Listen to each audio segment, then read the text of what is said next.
နေ့စဉ်သုံးထိုင်းစကားလေးပဲဖြစ်ပါတယ်။ဘာဖြစ်ဖြစ်ရတယ်။อะไรก็ได้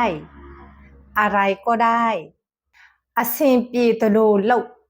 เอาที่สะดวกเอาที่สะดวกသဘောပဲแล้วแต่အတိုင်းပဲဆိုလို့ရှိရင်တော့ตามนั้นပြောချင်တာကနေ့အတိုင်းပဲตามนั้น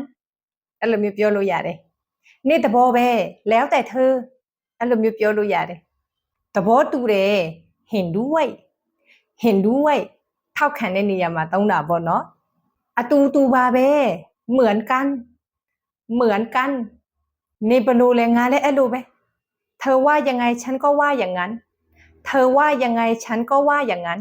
ပြောချင်တာကနေ့သဘောပဲနေပြောတဲ့အတိုင်းပဲနေလို့တလို့ပဲငါလဲအဲ့လိုပဲ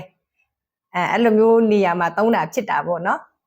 သိချင်တာလေးရှိရ comment မှာဝေးပေးနိုင်ပါတယ်နောက်ထပ်ဗီဒီယိုမှာပြန်လည်ဆုံတွေ့ကြမယ်